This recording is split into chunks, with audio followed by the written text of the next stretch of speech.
Haleluya, puji Tuhan. Kembali hari ini saya boleh jumpa dengan Bapak Ibu Saudara-saudari yang dikasih Kristus melalui kebenaran firman Allah dengan judul Jangan Memandang Rendah Hak Kesulungan. Jangan memandang rendah anugerah keselamatan. Haleluya. Terambil dalam kitab Kejadian pasal 25 ayat yang ke-32. Bunyinya demikian. Saud Esau, sebentar lagi aku akan mati, apa gunanya bagiku hak kesulungan itu? Ayat ini adalah ayat yang banyak kali disoroti oleh setiap kita, baik hamba-hamba Allah maupun umat-umat Allah yang sedang menyelidiki tentang betapa berharganya hak kesulungan itu. Di dalam historikal, bahwa hak kesulungan itu adalah sesuatu yang diberikan oleh keluarga kepada anak yang sulung dari waktu ke waktu. Itu secara alami atau secara natur, saudaraku. Tetapi kembali ke dalam kebenaran firman Allah, beda dengan cara pandang Allah. Allah bisa mengubah kondisi dan keadaan. Hak kesulungan itu bisa beralih kepada si bungsu. Nah, dalam kebenaran firman Allah kita tahu bersama, keluarga Ishak, saudaraku, merindukan putra, merindukan keturunan yang akan meneruskan cita-cita keluarganya. Dan Alkitab berkata bahwa dalam pergumulan keluarga Ishak bersama ibu Ribka, mulai dari sejak muda sampai usia tua, saudaraku, mereka bergumul. Dan saat di usia yang matang itu, Tuhan menghibur keluarga ini dengan mengaruniakan 2 putra buat mereka. Si sulung namanya Esau, si bungsu namanya Yakub. Kita tahu bersama bahwa kedua putra ini di dalam kitab Kejadian 25 ayat 22 dan 23 adalah ayat yang penuh rahasia. Mengapa dikatakan rahasia atau misteri? Karena itu adalah rahasia Allah. Hanya bisa diberi oleh Allah kepada mereka yang lengket dan lekat dengan Tuhan, saudaraku. Tidak semudah membuka rahasia ini. Hanya diberikan oleh Allah kepada setiap orang yang senantiasa setia dan taat untuk memahami dan mengerti rahasia Tuhan. Melalui pergumulan yang sangat panjang, saudaraku. Sehingga tidak heran banyak orang yang berkata bahwa Esau dan Yakub punya perilaku yang berbeda. Memang benar. Esau adalah seorang putra, pekerjaannya sehari-hari adalah seorang pemburu, saudaraku. Hidupnya sehari-hari tinggal di ladang. Sehingga bapaknya namanya Ishak merindukan kalau bapaknya lagi punya kerinduan untuk makan daging, dia menyuruh seorang Esau, si sulung, untuk berburu.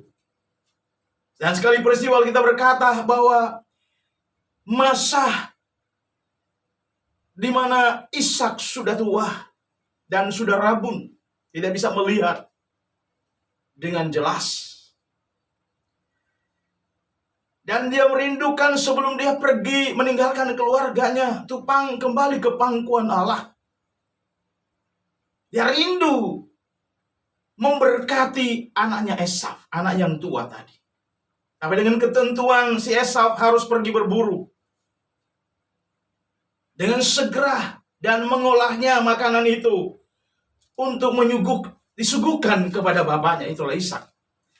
Sementara Ishak saat berbicara, seorang ibu yang namanya Ribka mendengar tutur lisan yang disampaikan Ishak kepada Esau. Saudara, apa yang terjadi? Bapak ibu ini berbeda persepsi, berbeda pola pikir. Kita tahu bersama si bungsu yang namanya Yakub, dia senang tinggal di kemah, dia senang di dalam rumah. Kita tahu bersama bahwa orang yang tinggal di kemah dalam pemahaman Alkitab adalah orang yang diam di kaki Tuhan. Orang yang diam selalu bersekutu dengan Tuhan. Sementara Esau orang yang tinggal di hutan. Dia kurang unity, dia kurang komunikasi, kurang sahabat. Saudaraku, pengalamannya hanya hidup di hutan. Tidak heran. Mengapa kitab suci mencatat pengalaman hidup antara si Esau dan si Yakub, saudaraku? Seharusnya Esau yang menerima warisan, tetapi justru beralih kepada si bungsu si Yakub. Kronologisnya adalah betapa dalam rahasia Allah ini, saudaraku. Kalau kita mau belajar dalam kitab Kejadian pasal 26-27, bagaimana hati seorang ibu melihat perilaku hidup Esau dalam pergaulan yang bebas, tanpa ada batas, saudaraku. Sehingga tidak heran dia terjerumus ke dalam pergaulan bebas. Cita-cita keluarganya supaya anak ini menjadi pewaris yang dikaruniakan Tuhan dalam keluarga Ishak, pewaris kerajaan Allah. Tentu anak yang baik, anak yang menuruti kehendak orang tuanya, bukan anak yang berperilaku buruk. Sangat disayangkan Esau memilih untuk mencari pendamping dari bukan keluarga, rumpun keluarga bangsa Ibrani, tapi dia mencari rumpun keluarga dari bangsa-bangsa lain yang tidak mengenal Allah. Dari situ dia mencoreng nama keluarganya, sehingga Ribka, seorang ibu yang sangat mengasihi kedua putranya ini, mewanti-wanti supaya Yakub juga jangan melakukan yang sama yang dibuat oleh kakaknya. Saudaraku yang dikasihi Kristus, Esau kehilangan hak kesulungan karena dasarnya adalah Esau yang tidak taat terhadap firman Allah. Dalam kitab Kejadian pasal yang ke-25 ayat yang ke-32 jelas sekali, karena saat dia bekerja keras barusan pulang dari bau padang, dalam dia berburu dia lapar, saudaraku. Dia memandang remeh hak kesulungan. Dalam ayat yang ke-32, sahut Esau, sebentar lagi aku akan mati. Apa gunanya bagiku hak kesulungan itu? Saudaraku, kalau kita menyimak lebih dalam tentang pesan firman Allah buat kita sebagai orang-orang percaya, peristiwa ini adalah banyak pengalaman yang dijalani oleh banyak orang percaya di hari zaman. Ada banyak pertanyaan yang akan datang kepada kita sebagai umat Allah. Apa sebabnya Esau memandang rendah kesulungan? Pertanyaan. Mengapa? Apa akibat untuk mereka yang meninggalkan hak kesulungan? Kenapa sampai ia memandang rendah hak kesulungan? Apa akibat untuk mereka yang memandang rendah hak kesulungan? Pertanyaan berikut. Mengapa sampai hal itu terjadi? Untuk apa mereka memandang rendah hak kesulungan? Kembali, perjalanan hidup supaya tidak memandang rendah kesulungan. Bagaimana untuk kita tidak memandang rendah kesulungan? Menjadi bahan perenungan dalam firman Allah ini. Dalam ayat yang ke-32. Kita perlu berhati-hati kepada keinginan daging, saudaraku.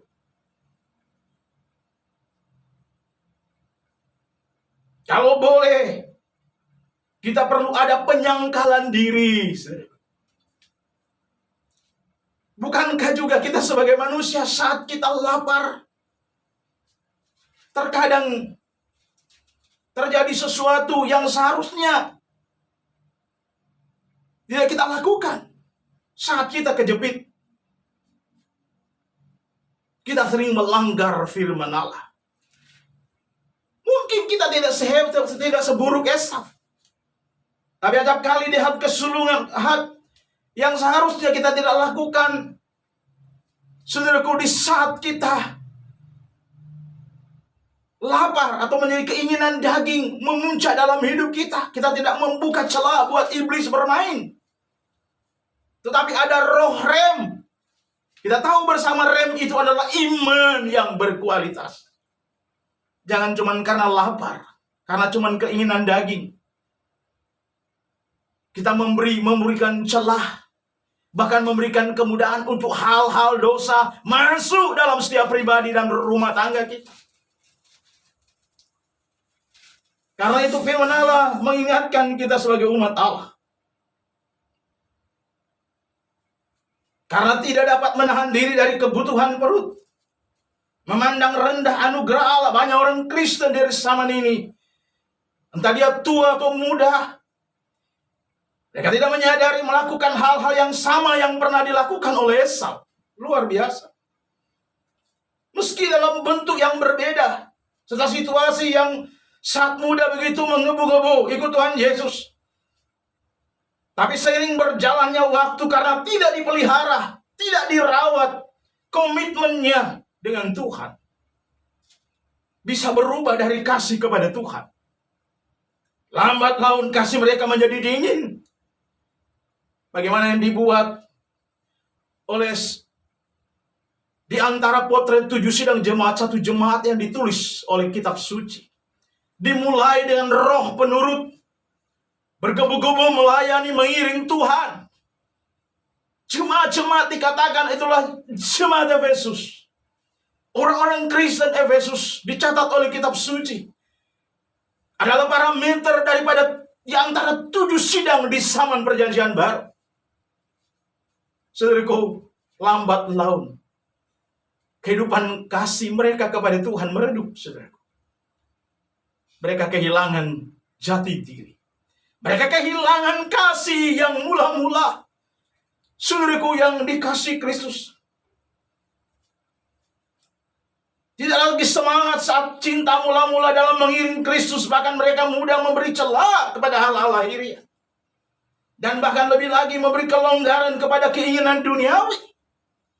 Menggerogoti hidup mereka. Sebagaimana dikatakan dalam Wahyu pasalnya yang kedua.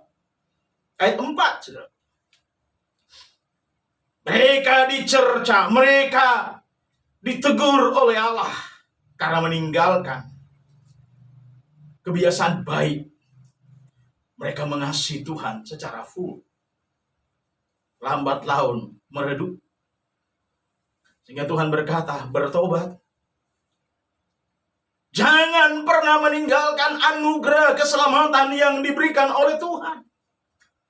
Saudaraku yang dikasih Kristus.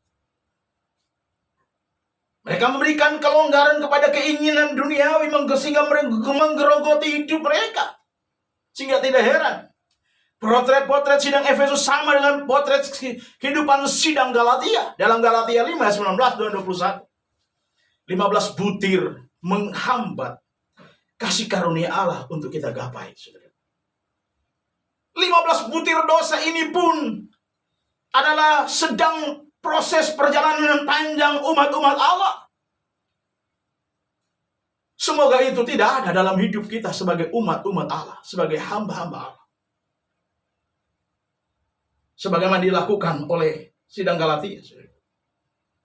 Kita berkata, Bagaimana supaya kita tidak memandang rendah hak kesulungan? Bagaimana supaya kita tidak memandang rendah anugerah keselamatan yang diberikan oleh Allah dalam hidup kita? Sebenarnya dalam kitab Efesus pasal 2 8 dan 9. Anugerah keselamatan itu adalah pemberian Allah secara cuma-cuma kepada setiap masing-masing kita umat-umat Allah. Kita tidak bisa membalas anugerah keselamatan itu dengan bekerja keras. Bahkan nafkah yang hari-hari kita peroleh, kita beri untuk Tuhan pun tidak mampu membayar. Karena hak kesulungan itu adalah pemberian Allah secara gratis.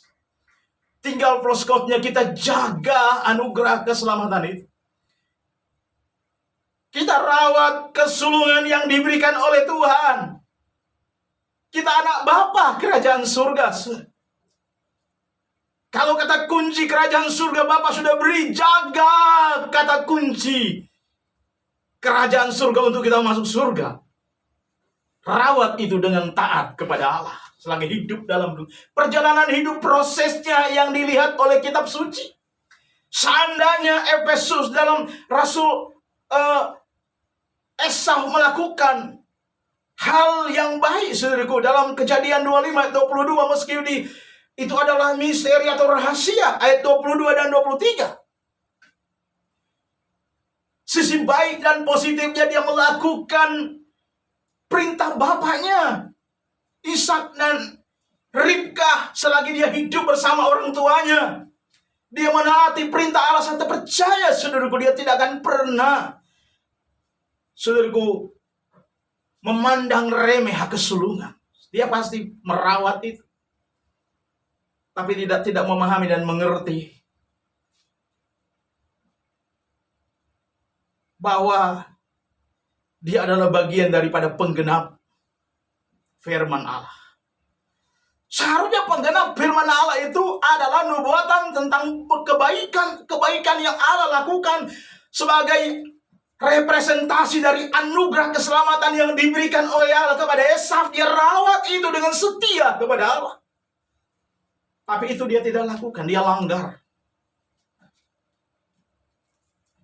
Sementara Yakub momen dan kesempatan, dia tahu ini kakaknya memiliki perilaku buruk dalam hidup sehari-hari. Dia lihat potret kehidupan kakaknya, pergaulan bebas yang tidak ada batasan.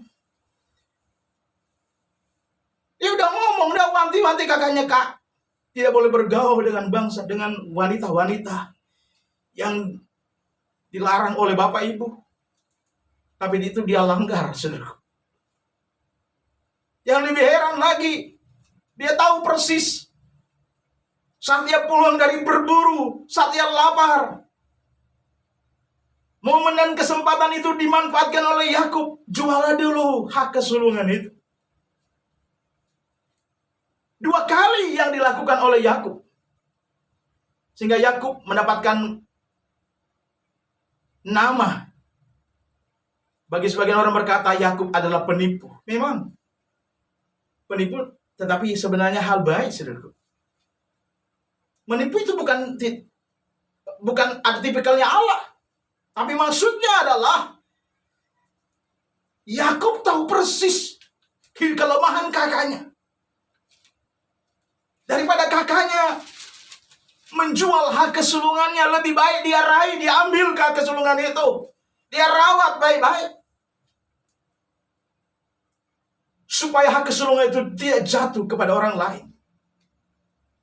Kita tahu bersama Esau dan Yakub adalah representasi daripada keturunan yang menyembah Allah. Melahirkan generasi-generasi yang menghormati Allah, saudaraku. Karena itu Yakub memanfaatkan momen dan kesempatan itu. Meskipun konsekuensinya dia harus jauh dari kakaknya. Dia dikejar-kejar karena mengambil hak kesulungan dari kakaknya juga. Saudaraku, dalam sejarah beberapa tahun mereka berpisah. Setelah dia beranak cucu, mereka diizinkan Tuhan untuk bertemu. Saudaraku, dia berdamai dengan kakaknya. Dengan cara apa? harta warisan yang pernah dia ambil, dia raih kepada kakaknya. Maka dirasakan oleh kakaknya, dia bawa semua harta warisan itu. Dia bagi kepada kakak. Dia menutupi kesalahannya untuk berbuat baik kepada kakaknya yang dia pernah lukai, saudaraku. Tetapi saudaraku, ada pesan Tuhan dalam hidup kita sebagai umat Allah. Untuk kita tidak memandang rendah hak kesulungan, tidak memandang anugerah keselamatan itu sebagaimana Efesus 2:8 dan 9. Apa yang perlu, saudaraku? Yang pertama, kita perlu melatih diri untuk selalu taat kepada perintahnya Allah. Haleluya. Yang kedua, kita perlu ada roh penundukan diri. Yang ketiga, kita perlu mengevaluasi diri. Apa dan bagaimana kita dengan Tuhan? Sebagai umat Allah, kita bertanya, selama ini aku jadi orang percaya, sudah mendapatkan anugerah keselamatan dari Tuhan. Bagaimana aku dengan Tuhan selama hidupku dalam mengiring Tuhan? Apa yang aku harus balas kepada Tuhan atas kebaikan Tuhan? Dia rela menebus dosa kita. Apa yang kita harus balas, saudaraku? Berbuat kebajikan? Apakah itu yang perlu untuk kita, umat-umat Allah, jabarkan sikap kita terhadap anugerah itu? Sikap kita terhadap kesulungan itu adalah apa? Wujud syukur. Kita ada ungkapan syukur sehari-hari. Jangan pernah merasa ketika kita melakukan sesuatu yang luar biasa, kita berpikir kita menyogok Tuhan. Bukan. Sebagai wujud syukur kita, apa yang kita buat. Karena memang demikian, wujud syukur kita ada ungkapan syukur setiap hari. Maukah kita melakukan hal itu selama kita hidup dalam dunia? Harta dunia yang kita peroleh, kita tidak akan bawa. Kita tidak akan boyong ke surga. Saat kita masih di dunia, akan terjadi kiamat kecil. Kita tidak akan bawa, saudaraku, harta itu. Hanya titipan Tuhan sementara supaya selagi hidup dalam dunia ini. Harta itu, saudara, kita memuliakan Tuhan supaya Tuhan berglori melalui orang-orang yang karena empati kita melakukan itu. Bukan karena kita, bukan karena saya, bukan karena kita mampu, tapi karena Tuhan titipkan itu supaya ada glory bagi Tuhan, bagi orang, bagi sesama kita. Itu benar. Ada orang yang bersyukur karena perbuatan baik kita. Potret kehidupan dalam kitab Kisah 10, saudaraku. Dan Matius pasal 8 ayat 5 sampai ayat 10, bagaimana Tuhan menghargai orang-orang yang menerima anugerah Allah. Serta mereka berkarya selagi hidup dalam dunia, mereka menulis sejarah, mencatat dalam kitab suci perbuatan-perbuatan baik, mengiringi langkah mereka dari bumi menuju surga. Seorang Cornelius dalam kisah 10 ayat 1 sampai 4, saudaraku. Dia pun memimpikan, dia banyak kali ketemu dengan Tuhan melalui malaikat, ketemu dengan dia dan dia melihat kebaikan-kebaikan yang dilakukan, saudaraku. Dia tahu dia tidak menyogok Tuhan, tapi yang ada adalah wujud syukur. Dia ungkapkan syukur itu kepada Tuhan, sehingga hidupnya jadi imamnya, punya pengaruh dalam keluarga. Dia mendapatkan apresiasi dan penghargaan Allah. Karena apa? Dievaluasi diri hidupnya selagi hidup dalam dunia, berdampak terhadap semua orang. Sehingga Tuhan berkata, namamu tercatat dalam kitab suci. Perbuatan-perbuatan baik itulah yang mengiringi langkah-langkah kita untuk menuju surga. Sebagai wujud syukur, itulah ungkapan syukur. Perbuatan baik yang kita lakukan sebagaimana minggu lalu Gembala sampaikan. Dalam Galatia, Berbuatlah baik kepada semua orang, tanpa memandang ras, keyakinan apapun. Kita dititipkan oleh Tuhan, kalau kita diberikan berkat yang lebih, kita berbagi kepada orang lain. Mengambil peran dalam pekerjaan Kristus. Tuhan pernah berkata, barang siapa yang melakukan aku, mengasihi aku, dengan berkat yang dia bagi kepada orang lain, dia telah melakukan itu untuk aku. Saudaraku, luar biasa. Mungkin kita telah lakukan itu, berbahagialah kita, puji Tuhan. Tapi sebagai umat Allah, kalau kita sebagai umat Allah selama hidup dalam dunia ini, kita tidak pernah memahami, mengevaluasi diri. Apa sih wujud syukurku karena Tuhan telah memberi anugerah keselamatan kepadaku?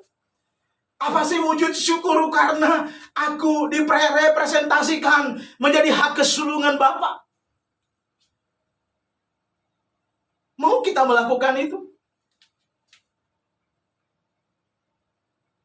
Selagi hidup dalam dunia, saudaraku, prosesnya yang dicatat oleh Tuhan selagi hidup. Banyak orang merindukan surga ketika ditanya, mau ke surga? Ya, saya suka ke surga. Tapi selagi hidup dalam dunia, betapa tidak pernah berdampak. Hanya menjadi penonton saja. Tidak ada buah-buah pelayanan. Kasih terhadap orang lain jadi dingin. Luar biasa. Melakukan itu supaya orang hargai. Bukan itu. Yang dihargai oleh Tuhan sebagai wujud syukur dengan kerendahan hati inilah aku kembalikan kepada Tuhan. Sebagaimana jemaat-jemaat Tuhan memahami dan mengerti firman Allah. Buah sulung itu, anak sulung itu menerima berkat Allah, anugerah keselamatan, saudaraku. Apa yang kita buat selagi hidup? Apakah nanti kita jadi kaya baru kita berbuat? Atau hanya menjadi penonton saja? Semua perbuatan baik kita ditulis dalam kitab Al-Hayat. Kitab suci ada kitab kunci adalah buku Al-Hayat. Buku kehidupan kekal, dicatat perbuatan baik kita. Dicatat oleh kitab suci.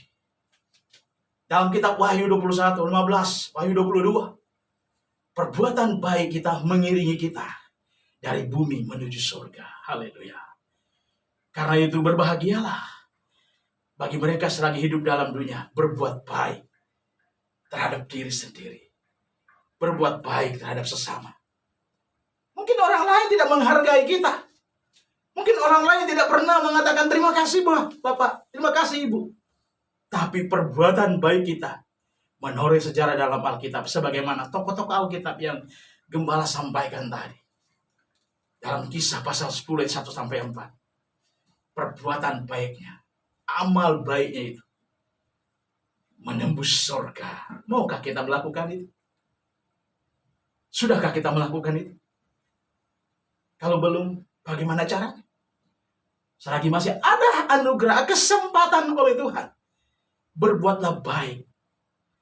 Alkitab berkata dalam kitab Galatia, terutama kepada kawan-kawan kita seiman. Haleluya. Ketika kita melakukan hal itu, malaikat surga bertebi-sorak memuji, memuliakan Tuhan karena ada umat-umat Allah berpenuh rasa perhatian terhadap sesama. Haleluya. Berglori ke saudaraku, ketika kita melakukan sesuatu yang mungkin orang lain anggap kecil, tapi kita melakukan sesuatu yang luar biasa. Saudaraku, orang yang disentuh dengan anugerah pemberian dari kita, dia menangis, dia berdoa kepada Bapa, berkati orang-orang ini menjadi kepanjangan Tuhan selagi hidup, menyemangati aku hidup. Luar biasa. Pintu surga itu terbuka. Haleluya. Dicatat oleh kitab suci semua perbaikan, buatan baik kita lagi ada dalam dunia. Haleluya. Demikian kebenaran firman Allah yang kami bagikan buat kita semua pada pagi hari. Kita tunduk kepala, kita berdoa. Bapa surgawi, dalam nama Tuhan Yesus Kristus, kami telah mendengar kebenaran firman Allah terhadap kehidupan dari Esaf dan Yakub. Dua orang yang berbeda dalam cara bersikap.